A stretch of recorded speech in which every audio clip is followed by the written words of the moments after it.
UFC. Obviously, it's been kind of a long, winding journey to get here, but now that that's a reality, what's the emotion like for you?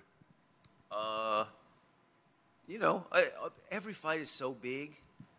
This one obviously is huge because it means I can continue this dream of a career that I'm having.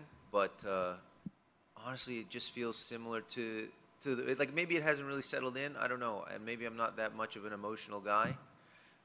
But you know what? Every single fight I win after, there's not a sense of relief. There's not a sense of joy. It's just like, oh, I got more work to do now. Like I know where my skills are at, and I know where I want to be. So I just know how much more work I got to put in for the next step.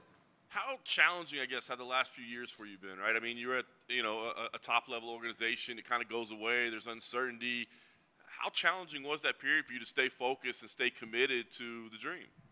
Yeah, honestly, for me, that's not the difficulty. It's the uncertainty, because when you're not in a major, the world is rough. Especially right now, the MMA game is tough out there, and for a guy who's skilled, nobody wants to fight you. You know, the money's rough. So it's a testament to my coaches, my team, and my family for sticking with me through that. Because I'm going to do the work. You know, that's easy for me. It's what I love to do. But people truly supporting me and believing in me through these years has been something that you could never even come close to paying back. That's awesome. I don't know how much of the show you watch, but Dana White has oftentimes said, like, look, I'm not looking for 35-year-old contenders. You know what I mean? So what was your mindset coming in of thinking, like, I could go out and just put on the most greatest performance ever, and he could just be like, nah, dude's too old? You know, when it comes to stuff like this, I'm that guy. You know, I will do something crazy. And I'm not crazy in my life, you know. I hang around. I do nothing. I train. But when I'm in the cage, something is weird, you know. Something mad happens. Like, have you guys seen a guy get chopped up like that? Front kick to the face, his leg is chopped up. It's nuts. My last fight, people are telling me, oh, you broke the guy's leg. I'm like, nobody breaks a guy's leg. If the guy sends an x-ray, his leg's broken, you know. Like, I just had belief that when I'm in there, something crazy is going to happen. Nice.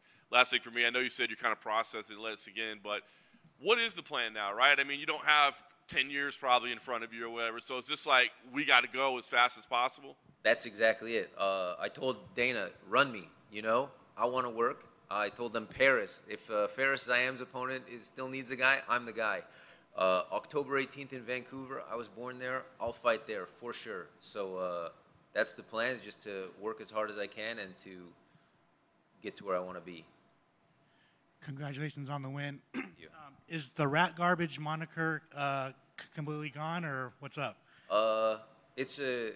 Maybe it's like an alter ego or something. The website's still up. People can still buy things on my merch. Maybe that's my brand, and then my nickname is something else. I don't know. We're still figuring it out. But if people want to call me that still, it's fine. I don't. I'm sure my parents are happy that I'm no longer called Rat Garbage. I mean, but you got to have Bruce Buffer say it at least one time, right? I'll go with whatever he wants. I don't care. Congratulations. Thank you very much. Mendel, right over here. You had the first finish of the night. I'm sure you probably felt good about that, but was there a lot of anxiety going back and having to wait out those last couple fights to see if you would indeed get that contract? It's a funny thing. Like, when I got the finish, you know, it's different than other fights to a degree, because you're like, oh, I won. Like, that's good. But then you're like, that's not what I came here to do, right? There have been guys who come here and they win a boring fight and nothing happens in their career. Like, maybe they're worse off for it, you know, in a weird way. So once we were sitting on those director chairs, I was like, oh, yeah, there's more that has to happen for me to actually have a good night. And it kind of puts you in competition with the dudes you were just shaking hands with and being like, congratulations. But no, like, I was pretty sure I had done enough. You know, who knows? And tonight was your fifth first-round finish in a row. After that fight in 2023 against Piccolotti, is there anything that changed, anything that kind of helped you hit this new stride that you seem to be on right now? Yeah, you know, honestly, I'll never forget on the drive back from that venue to the airport, the California Hills, George called Firas, and I spoke to him, and George just gave me some advice about how to fight properly. Like, I'm a guy who's always had skills. You ask anybody who's been in the gym with me, they'll say, I'm a top-level fighter. I should be in the UFC. I should be world champion. But I've never really been able to show that in the cage. And I will say that George's advice really stuck with me. And then just really recommitting to being a student and trusting in Faraz's game plans and not being smarter than my coach. You know, he's the person I put in that position for a reason. So just those things. And the more you do it, the more comfortable you get. It was lucky in a way because when I was fighting when I fought against Piccolotti, I was getting like one fight a year because their roster was big and the amount of shows they put on was small. So like if you are injured for one offer, then you maybe won't even fight that year. So I was able to actually fight more frequently than I ever have because I was just like, they were like, oh, there's a random fight in Mexico. I was like, okay, I'll go to Mexico, you know? So that's another thing that helped. And now taking my last question, by the way, but taking all those people into consideration, thinking about all your coaches, basically your support system overall, how does it feel to bring this victory back to them tonight? Yeah, that's the thing.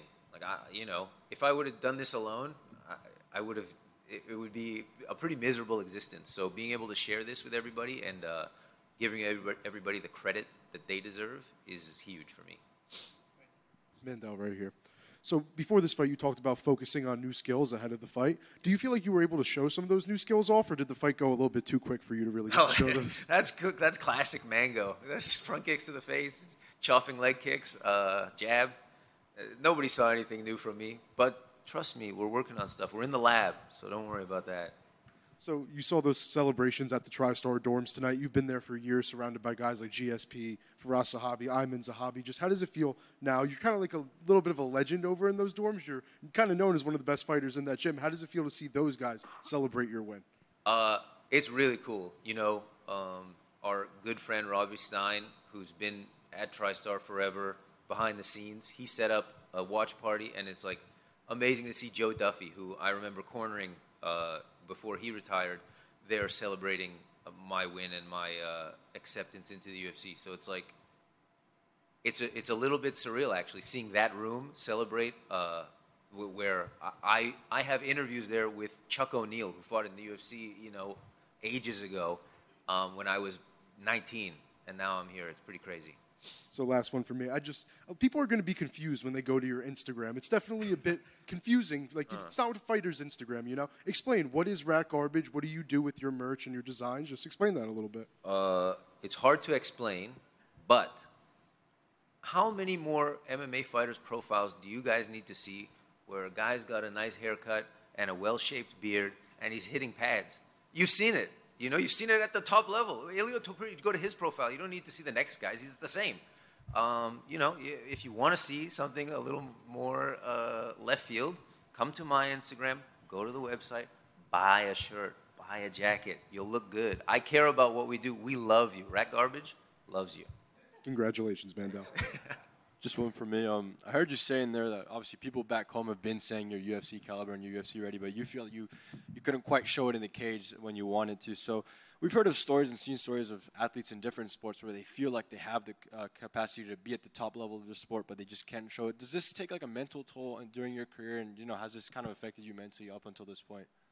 No, but luckily for me, I have a lot of self-dialogue, and I try to talk myself through things. And I know where I was weak and where I was not performing, and my support system as well. We decompress after every fight, and we try to understand not just from a skill standpoint where we lost, but mentally and in the preparedness before the fight, what we could have done better. So I was never upset about it, but there are always creeping moments when you're going to sleep. You know, last night where it's like, could this be another flub from Mango?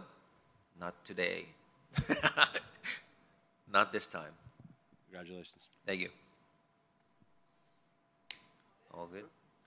Thank you, guys.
Sorry, congratulations. Kind of a weird night, I guess, overall, but you got the job done and you're in the UFC. So how do you feel about the whole experience this evening? Na pewno dziwna noc dla ciebie, ale robota zrobiona, jest kontrakt, jesteś w UFC, więc pewnie zadowolony. Jak oceniasz całość dzisiejszego wieczoru? Najważniejsze, że jest zwycięstwo, że po wielu latach w końcu udało się tutaj dostać.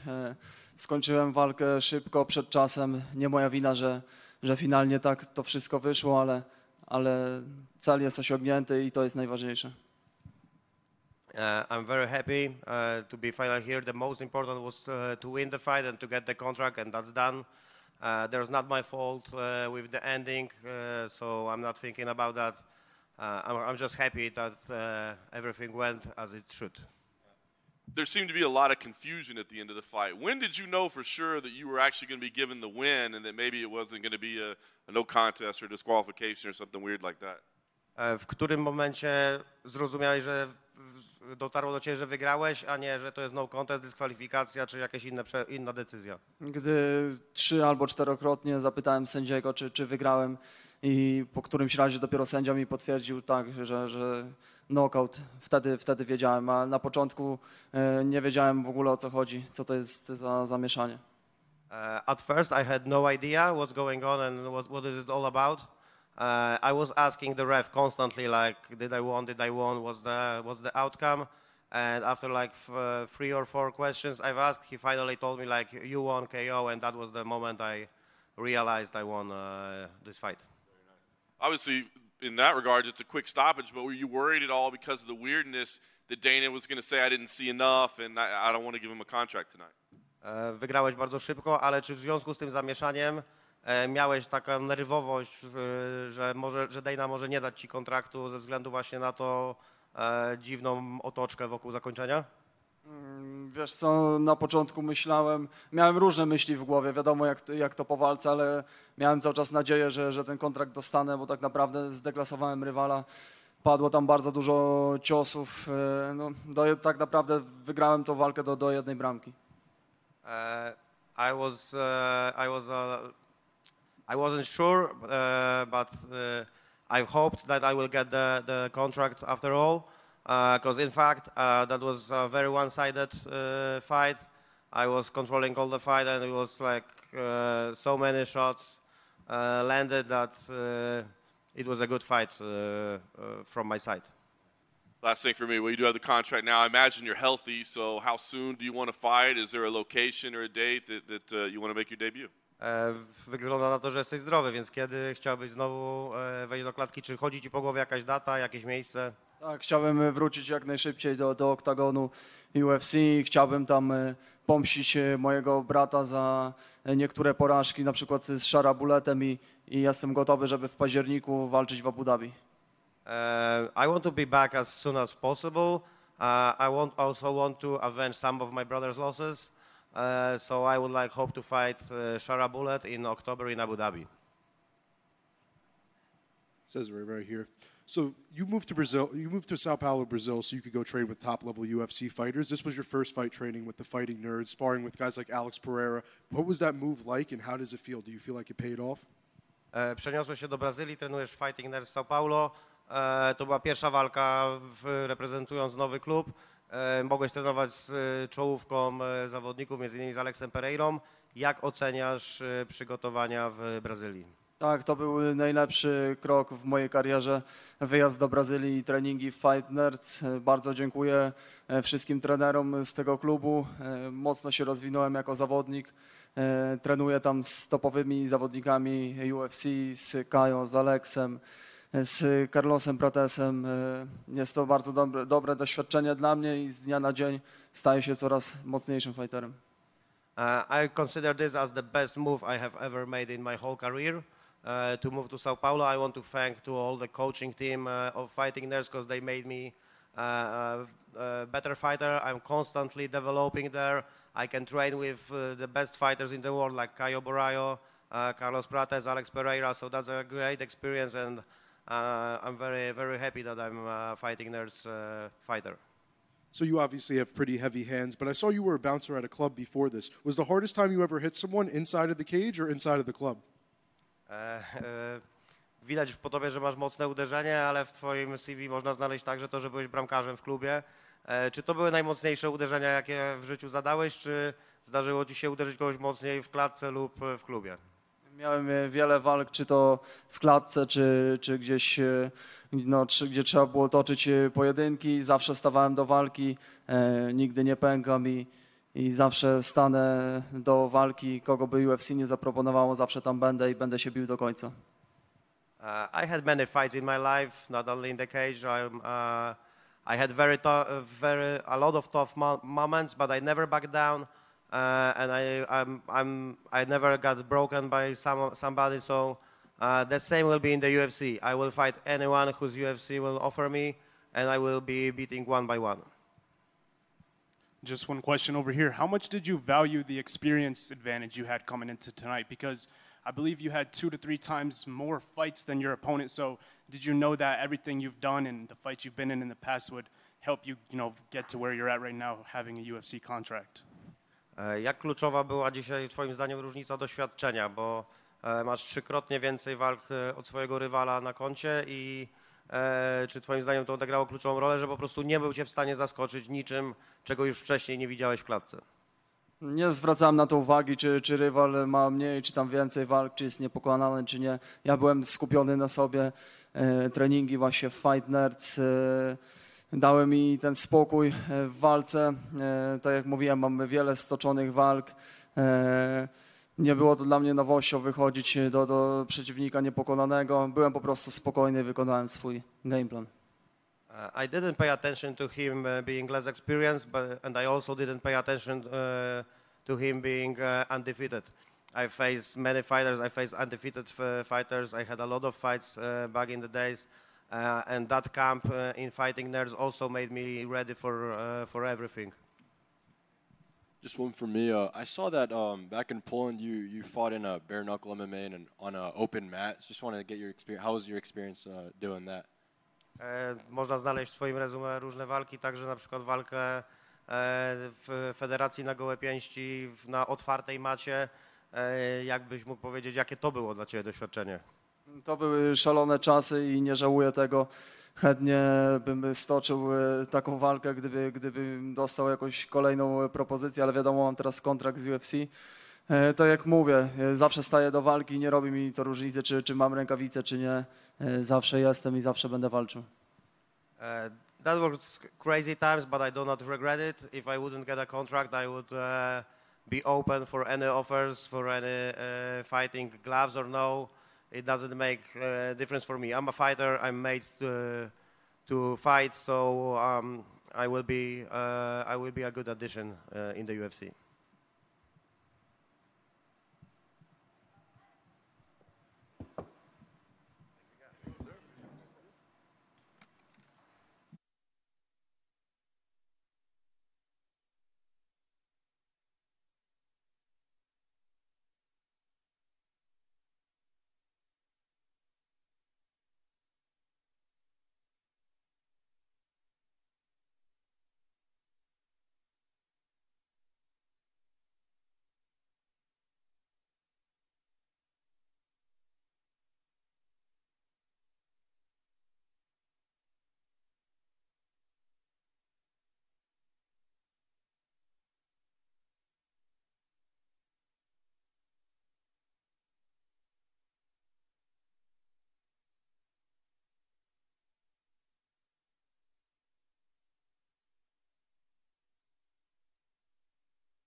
Well, congratulations. Performances don't get much better than that. Highlight reel finishes don't get much better than that. So, I mean, just how excited are you right now? Man, I'm so excited to be here. It's a bit surreal, but at the same time, I feel like the timing's right, and I'm where I belong now.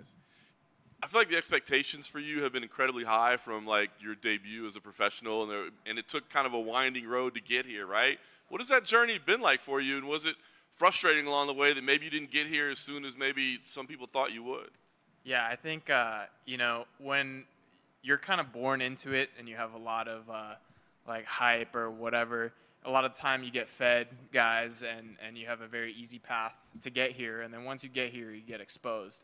So I'm very grateful to be brought up in a promotion like LFA where I haven't had any easy fights. I've had some tough losses that I've come back from, and ultimately they've gotten me here in the exact right time, and I feel like there's really those lessons are behind me. I don't need to learn those lessons anymore. There might be some new ones, but as far as I'm concerned, I belong here, and I'm here to stay. That's awesome. You had maybe about as much support as any fighter I've ever seen on Contender Series tonight. Were you able to sense that and soak that in at all, or were you just so dialed in that you couldn't feel it? Oh, yeah, 100%. I tried to stay as present as possible. So as they're actually, I guess I'm contradicting myself because I have quite a bit of ADD. So as they were like doing the Vaseline or whatever, I'm looking around, I'm locking eyes with a bunch of my friends and whatnot. So it was cool to be able to have so many people here. And I'm just grateful to, when you show love, you get love back. So I've just been trying to do that my entire life. And tonight was just kind of one of those moments where it all kind of came together for me. That's awesome. I'm sure you're kind of moving on instinct at the moment, but can you remember what was going through your head as you've got a dazed opponent with his hands down in front of you and you're rushing towards him trying to land that kill shot? Do you remember what was going through your mind at that moment? Yeah, I mean, obviously I'm a jiu-jitsu guy, right? That's what I've been growing up doing, but I put a lot of time and effort in my striking, and in that moment, I've actually been there before in one of my other fights, and I kind of took a second and sort of like didn't seize the moment right away. So as soon as I saw him dazed, I was like, oh, we got to go. And I ran in through the overhand that I've been working on this entire camp, and got the win. That's awesome. Great highlight. Last thing for me, like you said, this is kind of a lifelong journey. Do you have a dream scenario and how the debut unfolds, whether it be a location, an opponent, a date? I mean, is there anything that would be perfect as the way it's supposed to go? Honestly, like I'm down for whatever. I'm from Los Angeles, so I would love to fight in my city of Los Angeles. I think there's a card there in January, but I'm literally in camp all year. I'm training every single day. I keep my weight right on point, so the UFC doesn't have to worry about that. You give me a call, I'm going to show up, and I'm going to perform.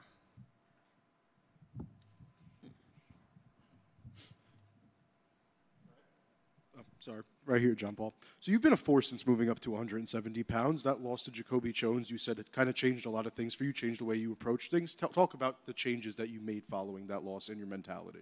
Yeah, so when I fought for the LFA title, there was quite a lot of factors that led to the result that I got. One of them being cutting to 155 pounds. It was a brutal cut, and I had no mental energy left for the fight. My whole goal was to make weight. So once I made weight, it was like, there's nothing left for me mentally or physically. I didn't really care about the fight. And then the other thing was that fight ultimately led me to my team that me and my best friends have created called the Cobra Team. It's a group of 5 of us, and we're all professional fighters.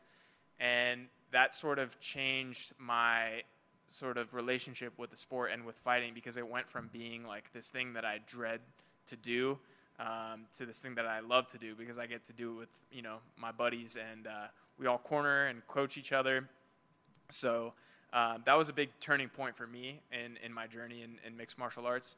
I really fell in love with the game once we sort of banded our team together.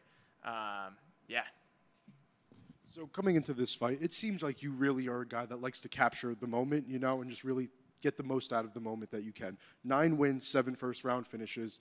Now you got another first-round finish here tonight. It was kind of a highlight reel KO, massive head kick win. Did you kind of envision that before this fight? It feels like you were going to come out here, look to make that statement. You said you were a submission guy, but I never really felt like you were going to use your jiu-jitsu in this fight. It felt like you were going to come out here and try to make a statement with that KO. Am I right? Yeah, I definitely have fallen in love with my hands and my feet. So, I mean, every fight starts on the feet, so I'm going to try my best to finish it there. And if it goes to the ground, I'm more than capable to finish anybody in the world. I think tonight was just a confirmation of, I'm not just a jiu-jitsu guy. You can't say that anymore. I'm a well-rounded, polished martial artist, and I'm here to compete with the best guys in the entire world. Your father has been an integral part of your fighting background and just your journey to this point. Talk to me about him. I know he was with the Gracies for a little bit, and you've gotten experience being trained from him, being trained from the Gracies. What is the impact that your father's had on getting you to this point? Yeah, my father is my foundation. He started me in this sport. He had a dream, and he pretty much started me on this, gave me this dream, and now I've gotten to where I am now. But I'm grateful that, he forced me into this sport. I wanted to play basketball and, mess around, but he was very hard on me at a very young age, and that led me to where I am now. Obviously, I'm doing this on my own now. It's my dream as much as it's our dream. But I'm grateful, very grateful for my father, and I'm proud to wear his last name on my back. But in the same breath, behind the scenes, my mom and my stepdad have been supporting me along the way, and if it wasn't for them, I wouldn't be here right now either. Right over here. Before the fight, we watched the video package where they showed you probably earlier this week talking to the camera, and you said something like you're going to teach him a lesson. It was all humble, very confident. But my main question is, I could tell how confident you were before the fight on that video, especially. I wrote it down, very, very confident. And after the fight, I wrote down that you backed up every word you said in that video. So how confident were you that tonight would be your night and you'd be up here with a UFC contract by the end of it? It's a good question. I feel like fighting is like a wave of being confident, being insecure, and you just have to ride that wave. You have to speak what you think into existence and back yourself 100%. But in terms of confidence, I feel like, more than confident, I was present. I tried to be as present as possible, backstage, walking out, getting the Vaseline in the cage. I was just in the moment as much as possible. And I think the confidence follows. So, yeah. And lastly, a night like tonight is very rewarding for yourself, but when you take a look at the bigger picture, you think about your coaches, your father, everyone who helped you, your whole support system. What does it mean for you to bring back this victory to all of them tonight? I feel like my role in this is to lead the way. I want to lead the way for my friends, for my team, for my coaches, and to represent them as best as I can and to show them, what it's like to fight at the Apex and the Contender Series. I have teammates that are younger than me that are on the come up as well. So to be able to sort of expose them to this experience before they have to do it themselves, it means the world to me. And I'm the first of many. So be ready. Cobra Team is coming. Thank you, man. Congrats. Thank you. So over here, when you speak about Cobra Team, obviously not as big as other gyms in terms of roster size. So how do you think that dynamic compares to a gym maybe perhaps that has a big number of people in training in and out? Yeah, I've been with big teams, and I've learned that it's not as important as you think. It's not about the quantity or how hard the training and the rounds are. It's about the quality and using our minds and our collective skill sets to game plan for specific opponents, and that's something that the Cobra Team has mastered. We have a lot of specialists in there, along with our coach Mateus and my wrestling coach Jesse Doyle. We put all of our minds together and collectively come up with a game plan, and I believe with that, we can beat anybody in the world. The copy paste, big gym thing it works for some people, but not for me. Sure. Last one for me. You spoke a little bit about LFA and how good they've been to you. We see LFA, talk about all these guys that have been through their stage before, making it big time in our sport. So what would it mean for you to be, maybe the next guy they talk about in a couple of years headlining, hey, he was here with us first, Yeah, that would mean the world. LFA does these posts where they say so-and-so, welcome to the UFC. And I've been seeing those, my whole career. So I'm hoping that I get one of those and I can be, you know, one of their fighters here in the UFC. But yeah, I'm super grateful for them. You know, if it wasn't for them, I wouldn't be in this position. I wouldn't be as prepared as I am right now. Congratulations. Thank you. JP, Alex Shervani, Armenian Sports News. You spoke with our Manuka Kopian about your Armenian heritage. What can you say about your Armenian heritage, and what do you have to say to your Armenian fans on a night like tonight? Yeah, I'm half Armenian, half Romanian, but born here in the United States. So I'm very proud to represent both sides of my heritage, and you know, I'm looking forward to getting to know my fans and to grow together.